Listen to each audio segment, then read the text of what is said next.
ETF index mutual funds నేర్చుకుని stock మార్కెట్లో రాణించాలనుకుంటున్నారా? వెంటనే ఈ నెంబర్కి కాల్ చేయండి. నమస్తే నళిని గారు. నమస్తే అండి.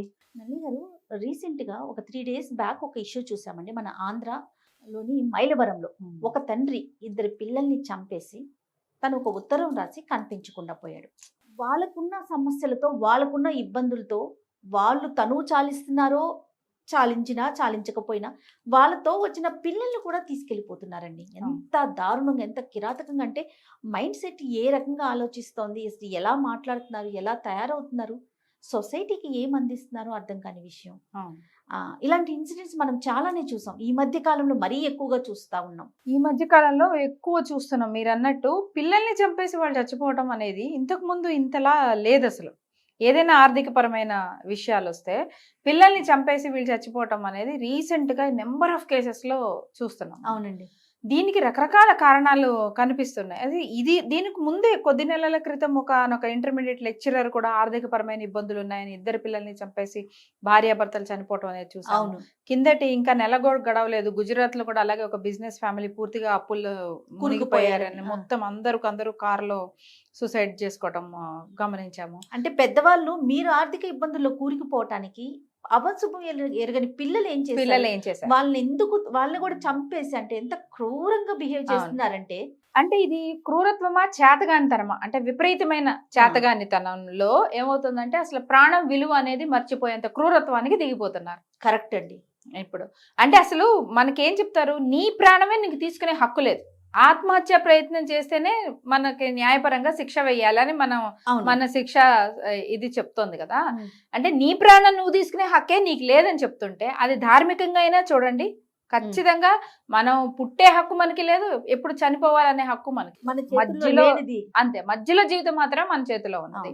అలాంటిది నీకు అసలు మృత్యువుని ఆహ్వానించే హక్కు నీకు లేనే లేదు. అలాంటిది నీకే నీ జీవితాన్నే అంతమొందించే హక్కు లేనప్పుడు పిల్లల జీవితాన్ని అంతమొందించే హక్కు అసలు ఎవరిచ్చారు వీళ్ళకి? కన్నంత మాత్రం చంపేసే హక్కు ఉందంట లేదు. అదే కదా, లేదు. కన్నడం అనేదే నువ్వు చేయగలిగింది, అది సృష్టి ధర్మంగా నువ్వు ఒకవేళ చేస్తుంటే మాత్రం అయ్యేంత మాత్రం చంపేసే హక్కు లేదన్న విషయము ప్రతి తల్లిదండ్రులు తెలుసుకోవాలి. వాళ్ళకు వచ్చిన సమస్యల వల్ల పిల్లలు అంటే ఇందులో నిజంగానే అంత క్రూరత్వం వల్ల చంపుతున్నారా అంటే వాళ్ళకు వచ్చిన సమస్యలకి పిల్లలు ఎందుకు ఫలితాలు అనుభవించాల్సి వస్తుందేమో అన్న భయంతో, బాధతో, అరే నన్నే ఆదుకునేవాడు ఎవడు లేడే, ఇంకా నా పిల్లల్ని ఎవరు, అమాయకులు వీళ్ళని ఎవరు ఆదుకుంటారని ఒక సమాజం మీద, చుట్టుపక్కల ఉన్న మనుషుల మీద పూర్తిగా నమ్మకం పోయిన స్టేజ్లో ఇలాంటి ఒక ప్రపంచంలో నా పిల్లల్ని వదిలేసి వాళ్ళు రేపొద్దున ఇంకా జీవితకాలం పాటు కష్టాలు అనుభవించడం నేను చూడలేను, నేను ఊహించుకోలేను అన్న ఒక చేతగాని తనంలో ఇలాంటి ఒక దౌర్భాగ్యం తీసుకుంటున్నారు. అంటే ఎక్స్ట్రీమ్ ఆలోచనలు, ఎక్స్ట్రీమ్. అయితే ఈ కేసుకు సంబంధించి పూర్తి అంటే మైలవరంలో జరిగింది కాబట్టి అక్కడ విజయవాడ మా కరెస్పాండెంట్ సాయి తనే వెళ్ళి వాళ్ళతో మాట్లాడటం, వాళ్ళ మదర్తో కూడా మాట్లాడటం జరిగింది. అసలు ఏం జరిగింది ఏంటి, ఫస్ట్ ఒక ఇన్ఫర్మేషన్ మనం తీసుకుందామంటే ఒకసారి నేను తనకి సాయితో మాట్లాడే ప్రయత్నం చేద్దాము. దానికి ముందు అతను ఒక లేఖ రాశాడండి. ఆ తండ్రి ఎవరైతే ఉన్నాడో అదొక్కసారి మీకు చెప్తాను. ఆ అమ్మాయి పేరు చంద్రిక, అతని పేరేమో రవిశంకర్. పిల్లల పేర్లు వచ్చేసి లక్ష్మీ హిరణ్య, లీలా సాయి. ఇద్దరు పిల్లలు, ఒక మగ పిల్లడు, ఒక ఆడపిల్ల. అతను ఏం రాశాడంటే పోలీసులకు అందిన ఆ లెటర్ అనమాట. అందులో నా చావుకి ఎవరు బాధ్యులు కారు, జీవితంలో ఏది సాధించలేకపోయాను, నాకు ఎవరు ధైర్యం ఇవ్వలేదు, అందుకే నా పిల్లల్ని చంపుకొని నేను చచ్చిపోతున్నాను అని చెప్పి, అసలు చూడండి, ఎవరు బాధ్యులు కారు, నేను ధైర్యాన్ని కోల్పోయాను, సో నా పిల్లల్ని చంపుకొని నేను చచ్చిపోతున్నాను అని ఈ లెటర్ రాసేసి సెల్ ఫోన్ స్విచ్ ఆఫ్ చేసుకొని అతను కనిపించడం మానేశాడు. ఏమయ్యాడు అనేది తెలీదు. ఆ అమ్మాయి ఇక్కడ ఉండదట. ఒకసారి మా విజయవాడ కరెస్పాండెంట్ సాయి గారికి మాట్లాడదామండి.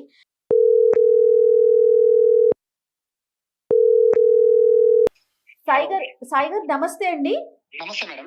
నమస్తే అండి. నాతో పాటు నళిని గారు సైకాలజిస్ట్ ఉన్నారండి. అయితే మైలవరంలో జరిగిన ఒక ఇన్సిడెంట్ గురించి నేను మేమిద్దరం డిస్కషన్ లో మీరు ఆ స్టోరీని కవర్ చేశారు కాబట్టి పూర్తి ఇన్ఫర్మేషన్ మీ దగ్గర నుంచి తీసుకుందామనే ఉద్దేశంలో నేను మాట్లాడుతున్నాను. అసలు ఏం జరిగింది సాయి గారు? నళిని గారు కూడా ఉన్నారండి ఇక్కడ మనతో పాటు. నళిని గారు నమస్తే అండి. నమస్తే సార్.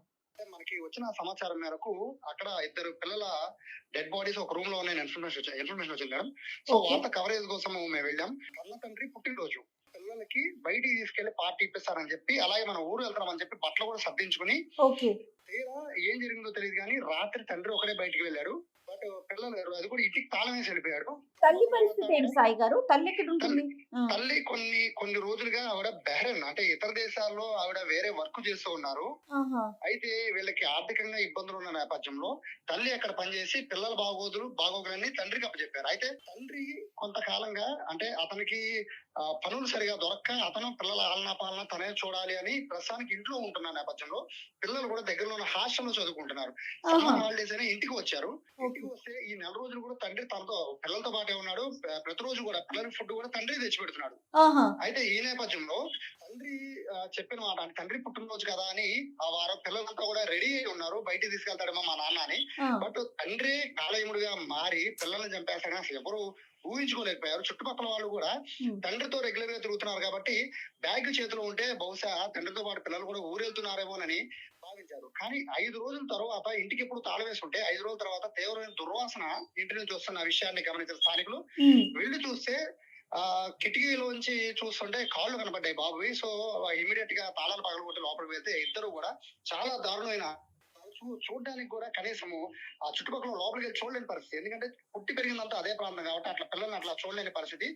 అయితే అక్కడ ఒక లెటర్ ఒకటి దొరికింది. ఆ లెటర్ లో క్లియర్ గా తండ్రి ఆర్థిక ఇబ్బందుల వల్ల నేను నా పిల్లల్ని చూసుకోలేకపోతున్నాను, నాకెవరు సాయం చేయట్లేదు, నాకు ధైర్యం చెప్పట్లేదు కాబట్టి నేను పిల్లల్ని చంపేసి నేను కూడా చనిపోబోతున్నాను. ఫెర్రీ దగ్గర అంటే కొంచెం దగ్గర మైలూరు దగ్గర ఫెర్రీ అని ఉంటుందండి కృష్ణా నది, అక్కడికి వెళ్ళి చనిపోతున్నాను అని చెప్పి లెటర్ ఒకటి రాసి వదిలేశారు మేడం. ఆ లెటర్ అయితే మీడియా వాళ్ళకి పోలీసులు ఇవ్వలేదు, బట్ ఇన్ఫర్మేషన్ అయితే ఇచ్చారు.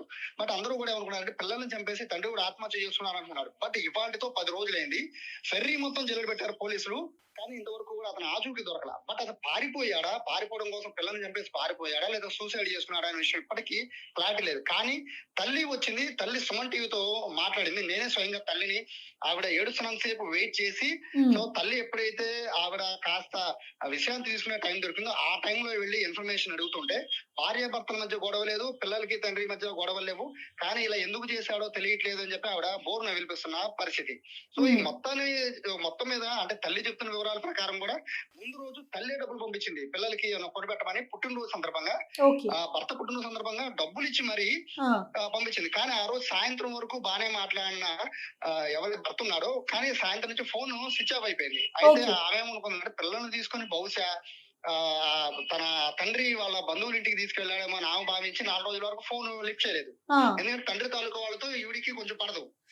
సో అందుకని ఆ గొడవల నేపథ్యంలో ఆవిడ ఎవరికి తండ్రికి ఫోన్ చేయడం మానేసి స్విచ్ ఆఫ్ అవుతుంది. సరే తనే ఫోన్ చేస్తాను వెయిట్ చేసింది. కానీ 4 రోజుల దాకా ఎవరికి ఫోన్ కూడా అందుబాటులో లేకపోవడంతో స్వయంగా ఆ తల్లి తన తండ్రికి కాల్ చేస్తే ఒక్కసారి వెళ్లి చూడమని చెప్పింది. అంటే స్వయాన పిల్లల తాత ఆయన వెళ్లి చూస్తూ ఉంటే ఆయన కూడా ఏదన్నా ఎలుగు చచ్చిపోయిందేమో లేకపోతే ఏదన్నా జంతువు చచ్చిపోయిందేమో కుక్క లాంటివి చనిపోయింది అనుకున్నాడు, కానీ ఈ స్మెల్ ఆయన కనిపెట్టలేకపోయాడు.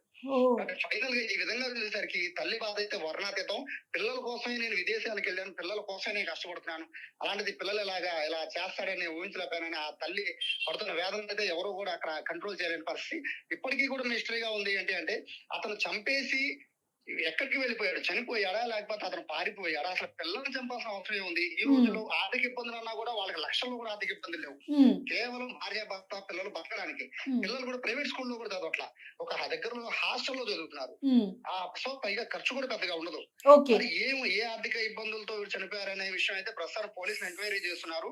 అయితే ఇక్కడ ఒక మిస్టరీ లాగా అనిపించిన అంశము పోలీసుల దగ్గర అతని రూమ్ లో మొత్తం సెర్చ్ చేస్తే కొన్ని జాతకాలకు సంబంధించి కొన్ని బుక్స్ అయితే కనబడ్డాయన్నట్టు పోలీసులు చెప్తున్నారు.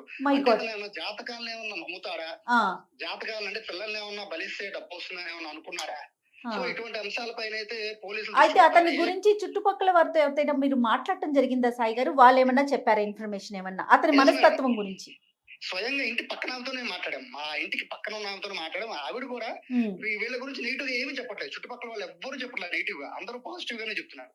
అక్కడ అతను సైకాలజీ ఏమన్నా తన ఇబ్బంది పడుతున్నారా, జాతకాల బుక్స్ ఎందుకు వచ్చాయి, అతను దాదాపుగా ఒక 5-6 నెలల నుంచి పనులు లేక ఇంట్లో ఉన్నాడు. సో అతను మెంటల్ గా ఏమన్నా డిస్టర్బ్ అయి ఉన్నాడా లేకపోతే సమాజంలో నాకు అంటే విలువ లేదని భావించాడో లేదో తెలియదు, కానీ కనీసం భార్యకైనా చెప్పాలి బాధపడుతున్నట్టు. ముందు రోజు నా బర్త్డే గిఫ్ట్ ఇవ్వ అని ఒక మెసేజ్ కూడా పెట్టాడు. మెసేజ్ స్వయంగా తల్లే చూపించింది, ఆ పిల్లల తల్లి. ఉమ్, ఇది చూపిస్తుంటే సో వాళ్ళు అన్యాయంగా ఉన్నట్టు క్లియర్ గా అర్థమైపోతుంది. పిల్లలతో కూడా ఆ రోజు ముందు రోజు ఆవిడ మాట్లాడింది. ఉమ్, అంటే ఇంత సడన్ గా గొడవలు, ఫ్యామిలీ గొడవలు అయి ఉంటే అర్థం చేసుకోవచ్చు. సార్ ఫ్యామిలీలో పిల్లలు అంటూ ఉన్నారు అనుకోవచ్చు, భార్య భర్తలు చక్కగా మాట్లాడుకుంటున్నారు, ఉమ్, పిల్లలు కూడా కలిసే ఉన్నారు. ఉమ్, కానీ ఎందుకు ఇది సంపాదన వచ్చిందని మిస్టరీ మాత్రం ఇంతవరకు వెళ్ళలేదు. ఇవాళతో 10 రోజులు పిల్లలు చనిపోయి ఇంతవరకు మిస్టరీ అయితే వెళ్ళలేదు. అతను ఎక్కడికి వెళ్ళాడో ఆ వివరాలు కూడా తెలియదు. కానీ పోలీసుల ఎంక్వైరీలో కూడా అతను ఆత్మహత్య చేసుకుని ఆర్థిక ఇబ్బందులతో అనుకున్నారు. కానీ ఇక్కడ గమనించాల్సిన అంశం ఏంటంటే ఈ కోణంలో కూడా, అంటే పోలీసులు రకరకాల కోణంలో అనుమానిస్తారు కాబట్టి అందులో జాతకాల కోణం కూడా ఒకటి వెలుగులోకి వచ్చింది. వెలుగులోకి వచ్చింది. సో జాతకాల ప్రభావం వల్ల ఏమన్నా పిల్లల్ని చంపితే ఏమన్నా వస్తుంది అనుకున్నారు. కానీ కన్న తండ్రి అంత ఇష్టపడి ఇన్నాళ్ల పాటు పెంచుకుంటున్న పిల్లల్ని ఎందుకు చంపుతాడు Yes. అనే అంశం పైన కూడా, అంటే అతను మెంటల్ గా ముందు నుంచే ఇబ్బందిగా ఉంటే సో చంపేశాడు అనుకోవచ్చు. అవును. ముందు రోజు కూడా అందరూ చుట్టుపక్కలతో సరదాగా మాట్లాడాడు, అంతకు ముందు రోజు పిల్లలకి బిర్యానీ తెచ్చి పెట్టాడు, ఇవన్నీ చేశాడు. మెంటల్ గా ఇబ్బంది పడి ఉంటే కనుక పిల్లల్ని చంపేచ్చు. కానీ మెంటల్ గా కూడా అతను పర్ఫెక్ట్ గా ఉన్నప్పుడు ఎందుకు చంపేశాడు అనే కోణం అయితే ప్రస్తుతం దర్యాప్తు చేస్తున్నారు. కానీ ఇంతవరకు అయితే అతను ఆచూకీ లభించలేదు. ఎందుకు చంపేశాడనే కారణం కూడా ప్రస్తుతం తెలియలేదు. పోలీసులు అయితే ఎంక్వైరీ చేస్తామని చెప్తున్నారు జయ గారు. రైట్ రైట్ సాయి గారు. ఎస్, మీరు ఆ మదర్ తో మాట్లాడిన స్టోరీ మన సుమన్ టీవీలోనే టెలికాస్ట్ చేశామండి. కాబట్టి నేను డైరెక్ట్ గా ఒక్కసారి మీతో మాట్లాడితే మాకు పూర్తి ఇన్ఫర్మేషన్ లభిస్తుందనే ఉద్దేశంలో మీకు కాల్ చేశాను సాయి గారు. రైట్ అండి, thank you so much Sai గారు. Thank you madam. ఇదండి విషయం. నాని గారు ఎంత అంటే ఇప్పుడు మన సాయి గారు చెప్తున్నట్లుగా దీన్ని మనం ఏ కోణంలో చూడాలి? మూఢనమ్మకాలా, లేకపోతే భయమా, ధైర్యం లేకపోవటమా, పిరికితనమా, ఏదైనా కుట్ర ఉందా, కుట్రపూరితమైన ఆలోచన ఉన్నదా? ఎందుకంటే ఇప్పుడు మెయిన్ అతను ఆత్మహత్య చేసుకొని ఉండుంటే ఖచ్చితంగా అతను పర్టికులర్ గా ఫెర్రీలో చనిపోతాను అని చెప్పడం అనేది ఏమి సూచించడానికి చెప్పాడు? అంటే నా శవం వెళ్ళి అక్కడ వెతుక్కోండి అని చెప్పడం కోసం చెప్పాడా? ఏందటి కేసు దొరకాలి కదా అక్కడ ఇంతకాలంలో. లేదు అతను నిజంగానే ఇలాంటివి ఏమైనా నమ్ముకొని పిల్లలు, అంటే తన భార్య ఎలాగో అక్కడెక్కడ ఉంది, పిల్లలు ఏదైనా పిల్లలు మాత్రమే తను ఏదైనా నెక్స్ట్ స్టెప్ లైఫ్ లో తీసుకోవడానికి పిల్లలు మాత్రమే అడ్డాను అనుకొని పిల్లల్ని అంతమొందించేసి అతను ఎక్కడికైనా వెళ్ళిపోయాడా? లేకపోతే మీరన్నట్టు కొంతమంది చాలా నార్మల్ లైఫ్ ఉంటున్నట్టే కనిపిస్తుంటారండి, కానీ మైండ్ లోపల ఏం ఆలోచనలు ఉంటాయో మనం చెప్పలేం. కొన్ని రకాల డిజార్డర్స్ లో ఏంటంటే వాళ్ళు ఏదైనా ఒక ఆలోచన వచ్చినప్పుడు ఆలోచన విపరీతంగా పీక్స్ లోకి వెళ్ళిపోయి ఆలోచించేస్తూ ఉంటారు. ఇంకా దానికి ఒక లాజిక్ కానీ, ఒక రీజనింగ్ కానీ, ఒక రేషనాలిటీ కానీ, ఇది ఎందుకు ఎందుకు అవ్వదు అనే ఒక రేషనల్ థింకింగ్ అనేది వాళ్ళకి ఉండకపోవడంతో ఏ ఆలోచన అయితే పట్టుకుంటారో దాన్నే పీక్స్ లోకి వెళ్ళిపోయి చేస్తారు. ఇలాంటిదే కేసు మనం కొద్ది రోజుల క్రితం చూసాను చూడండి. ఒక తండ్రి తన పిల్లలు ఈ పోటీ ప్రపంచంలో బతకలేరు అని బకెట్ లో అంటే ఒక్క నిమిషం ఆయన రూమ్ లోంచి బయటకు వచ్చి ఒక 10 నిమిషాలు రోడ్డు మీద నడిచి ఉన్నా కూడాను అతనికి ఆలోచన మారుతుందండి. ఎన్ని రకాల జీవితాలు చూస్తూ ఉంటారు. చదువుకొని వాడు కూడా బాగానే ఉన్నవాడు రోడ్డు మీదకి వస్తే చదువుకోకపోయినా బాగుపడ్డవాడు కూడా కనిపిస్తూ ఉంటాడు. చదువుకున్నా కూడా పెద్ద ఏమి గొప్పగా లేనివాడు ఒకడు ఉన్నంతలో సంతోషంగా ఉన్న ఫ్యామిలీ ఇంకోటి ఏదో కనిపిస్తూ ఉంటుంది. ఈ ఆలోచన వచ్చినప్పుడు అంటే ఉధృతంగా అదే దాంట్లో ఉండి దాన్నే పట్టుకొని మైండ్ ఎంతకి అదే కరెక్ట్ అంటే ముందు నుంచి ఇలాంటి ఆలోచన శైలిలోనే ఉంటుందా వాళ్ళ మైండ్ సెట్? ఏ ఇన్సిడెంట్ జరిగినా దాన్ని పీక్స్ కి ఆలోచించేసేయటం అట్లా ఉంటుందంటారా? పరిస్థితులను బట్టి ఇట్లా మారిపోతూ ఉంటారు. పరిస్థితులు తీవ్రతను చేస్తూ ఉంటాయి. తీవ్రమైన అంటే ఏదైనా ఒక రకమైన ఒక ట్రైట్, అంటే ఒక పద్ధతి, వాళ్ళ ఆలోచన విధానంలో ఒక పద్ధతి ఉంటే అది నెగిటివిటీ అనేది ఒకటి ఉంటే వాళ్ళ దాంట్లో ఇలాంటి ఒక పరిస్థితులు దాన్ని మల్టిపుల్ టైమ్స్ బంధింతలు చేసేసి ఆ నెగిటివ్ ఆలోచన లేకపోతే ఆ కృంగిపోయే ఆలోచన విధానాన్ని ఒకనొక టైంలో ఇంకా పీక్స్ కార్నర్ లోకి వేస్తూ ఉంటుంది. కానీ మనం ముందు నుంచే కూడా ఒక పర్సనాలిటీ డెవలప్ అవుతున్న సందర్భంలో ఒక విషయాన్ని పలు కోణాల్లో చూసే విధానం అనేది మనం డెవలప్ చేయగలిగితే మాత్రం ఇలాంటి ఆలోచన పరమైన ప్రమాద స్థాయి ఆలోచన పరంగా ఆలోచించకుండా మనం కాపాడుకోవచ్చు ప్రతి వాళ్ళని కూడాను. ఇప్పుడు మీరు ఈ కేసులు చూస్తే అసలు చనిపోవాల్సిన అవసరం లేదు, చంపాల్సిన అవసరం చాలా బతుకులతో కంపేర్ చేస్తే లేనే లేదు. ఎందుకంటే ఆ పిల్లలకి అక్కడ తాతయ్య వాళ్ళు ఉన్నారు. నువ్వు నిజంగా ఆర్థిక పరమైన ఇబ్బందులు ఉన్నావు, నువ్వు బతకలేవని అనుకుంటే పిల్లలనైనా కనీసం వాళ్ళకి అప్పగించవచ్చు. ప్లస్ అతని పిల్లల బర్త్డే ఏమో అతనేమి తీసుకోవట్లేదు, ఏదో హాస్టల్లో ఉంటున్నారు, చదువుకుంటున్నారు. అవును, అంటే నేనేం చేయలేకపోతున్నాను అదే చెప్పట్లేదు. నువ్వేమి చేయలేకపోవడం అనేది అసలు లేనే లేదండి. ఎక్కడ మొదలు పెట్టుకున్నా రోజుకి ఈ రోజుల్లో రోజుకి 1000 రూపాయలు సంపాదించడం అనేది ఎవడి వల్లైనా అవుతుంది. నువ్వు సంపాదించి చూడని చెప్తారేమో కానీ ప్రతివాడు కూలి పని చేయగలుగుతాడు అనట్లేదు. ఆ శారీరక దారుఢ్యం ఎవరి దగ్గర ఉండక్కర్లేదు, అవును. ఉంటుందని చెప్పలేమండి. అవును. మనం చూస్తాం కదండి, ఇప్పుడు ఇక్కడ ఈ హైదరాబాద్ లో చూస్తే ఎక్కడెక్కడో బీహార్ నుంచి, యూపీల దగ్గర నుంచి అవునండి. వాళ్ళు వచ్చేసి పాపం ఇక్కడ రోజు దానికి హోటల్లో వాటిలో పనిచేస్తూ ఉంటారా, అవును. చిన్న చిన్న ప్రదేశాల్లో ఉంటారు వాళ్ళు. అక్కడ ఏం వాళ్ళు పెడితే అదే తింటారు. మొత్తం సంపాదించింది వాళ్ళు డబ్బులు కూడగట్టి ఇంటికి పంపిస్తూ ఉంటారు. వాళ్ళ ఆశల్లా ఒకటే, ఏదో రోజుకి నేను అక్కడ ఉన్న భారాన్ని కంప్లీట్ చేసుకుంటాను, నా ఊరికి నేను వెళ్ళిపోతాను. మీరు ఇక్కడ ఎంత బ్రహ్మాండమైన ప్రదేశాలైనా ఉంచండి, వాళ్ళని కదిలించి మీరు అడిగితే ఏంటి నీ ఉద్దేశం అంటే, మొత్తం నాకున్న ఇది తీర్చేసుకుని మా ఊరు వెళ్ళిపోవాలి అని అంటున్నారు. ఎగ్జాక్ట్లీ. అలాంటి వాళ్ళు కూడా ఎంత ఆశావాహకంగా ఉంటున్నారు జీవితంలో. అలాంటిది నిజంగా పనిచేయదలుచుకున్న బుద్ధి, కాళ్ళు, చేతులు అన్ని పనిచేయగలుగుతుంటే ఉంటే నువ్వు సంపాదించలేవా? 500 కూడా సంపాదించలేనంత చేతగాని వాడివైతే ఒకటే ప్రశ్న అడుగుతున్నావు, నువ్వు అంత చేతగాని వాడైతే 2 పిల్లల్ని ఎందుకు తెచ్చావు ప్రపంచంలో?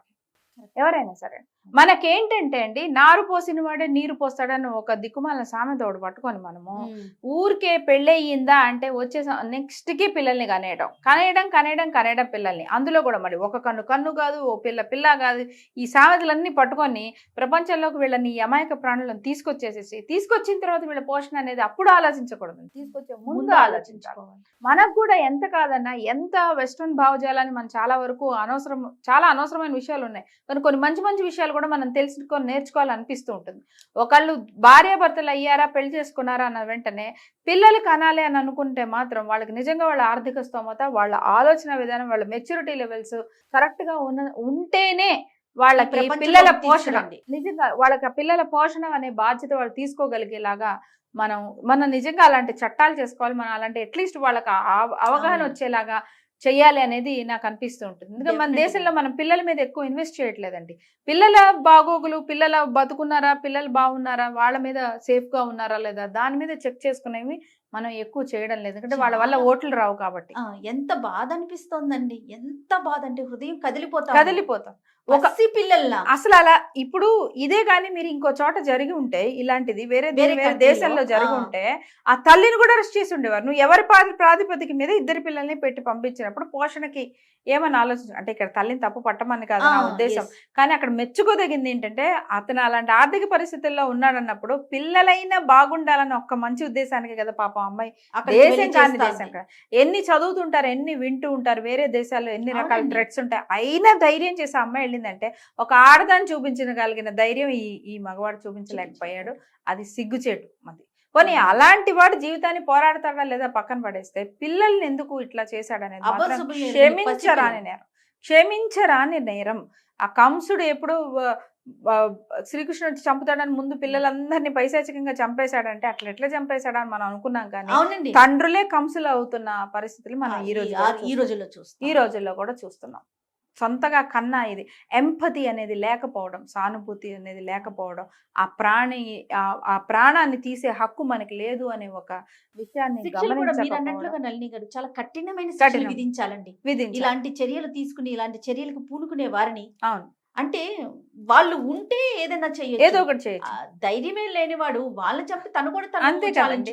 అక్కడ తాత వాళ్ళు ఉన్నారు, కాస్త పిల్లల్ని బాగోగులు మీరు అన్నట్టు వాళ్ళు ఆల్రెడీ హాస్టల్లో చదువుకుంటున్నారు, గవర్నమెంట్ కూడా పంపిస్తుంది ఎంతో కొంత. గవర్నమెంట్ ఎంతవరకు చికెన్, మనది ఇంత పాపులేటెడ్ కంట్రీ, అందరికీ నోట్లో అన్ని కడుపు నింపే ముద్దలు పెట్టాలంటే ఏ ప్రభుత్వం వల్ల కాదు. కానీ కనీసం ఎన్ని సంక్షేమ గృహాలు ఉన్నాయి, సుఖంగా ఉన్నాయని చెప్పడం లేదు ఉన్నంతలో, కానీ ప్రాణాన్ని నిలబెడుతున్నాయా లేదా? కనీసం ప్రాణాన్ని చేయగలిగితే ఉంటే ఆ హాస్టల్లో ఉంటున్నారు, ఆల్రెడీ చదువుతున్నారు అంటే అక్కడ ఎక్కడికక్కడ మార్గాలు కనిపించేస్తున్నాయి. అయినా కూడా ఇలాంటి స్టెప్ జరిగింది. ఏదేమైనా మనకి ఈ ఇన్వెస్టిగేషన్ అయితే తప్ప, అంటే అతని కోణం ఏంటి, అతను ఉన్నాడా లేడా, లేకపోతే నిజంగా ఇప్పుడు మన సాయి చెప్పినట్లుగా ఏదైనా వేరే కోణంలో ఆలోచించాడా ఇంట్లో ఉన్న ఆ దృశ్యాలను బట్టి అనేది మనకి వెలుగులో వస్తదేమో. ఆ తల్లికి ఒక మాట చెప్పాలనే బాధ్యత కూడా ఆ తండ్రికి లేకపోయింది. చూడండి, లెటర్ కూడా పోలీసులు వచ్చి చూస్తారన్న ఉద్దేశంలో రాశాడు తప్ప, మరి ఆ తల్లికి జవాబుదారీ కదా. అతను నిన్ను నమ్మి 2 పిల్లల్ని పెట్టి ఆమె అక్కడెక్కడో కష్టపడటానికి వెళ్ళింది కదా, నువ్వు భార్యకి కూడా ఒక మాట చెప్పాలని అంటే తన మైండ్ లో ఏం జరుగుతుంది? కన్నది ఆమె, మోసింది ఆమె, వాళ్ళ కోసం వెళ్ళింది ఆమె. కనీసం ఆమె పట్ల ఒక మాట చెప్పాలన్న బాధ్యత కూడా లేకుండా ఆ మనిషి అలా ఏమో మాట్లాడి ఉంటే అమ్మాయి ఎలాగోలా కన్విన్స్ చేసేదేమో. చివరికి అతను కన్విన్స్ కాకపోతే నువ్వు పోతే పోయావు కానీ నా పిల్లల్ని మా అమ్మ నాన్న దగ్గర అప్పచెప్పేసి పో అని విసుగొచ్చి అనైనా ఆ మాట అయినా అనేదేమో కనీసం. అలా అనున్నా కూడా పిల్లలు బతికేవారేమో కానీ అంత అన్యాయంగా అమ్మాయి చేత బర్త్డే అని చెప్పి గిఫ్ట్ అడిగి డబ్బులు వేయించుకొని కూడా ఇలాంటి పని చేయడంలో నాకు నిజంగానే ఇక్కడ ఇంకేదైనా కుట్ర కోణం ఉందా అని కూడా అనిపిస్తుంది. ఎందుకంటే ఎంతో కొంత కష్టంలో ఉన్న ఒక చిరు దీపం ఆ అమ్మాయి అక్కడికి వెళ్ళి పని చేయడము, చుట్టుపక్కల కాస్త తెలిసిన వాళ్ళు ఉండటం, ఊర్లో కూడా అందరూ వాళ్ళని గుర్తుపట్టి బాగానే ఉండటం అనే ఒక చిన్న చిన్న పాజిటివ్ విషయాలు ఖచ్చితంగా కనిపిస్తుంటే ఇంత పాజిటివ్లో కూడా ఇంత నెగిటివ్ స్టెప్ తీసుకున్నారంటే మనం ఖచ్చితంగా అతని శవం మరోదోటో కనిపించి చేసేంత వరకు అతను అమాయకంగా తను చచ్చిపోయి వీళ్ళని చంపేశాడనే ఒక దానికి రాలేము, ఆ కంక్లూషన్ కి మాత్రం రాలేము. ఖచ్చితంగా ఏం జరిగిందో నిజంగా తెలియాలి అని లేటెస్ట్ అప్డేట్స్ ఏ విధంగా ఉంటాయో చూద్దాం. రైట్ అండి, థ్యాంక్ యూ నంది గారు. Thank you.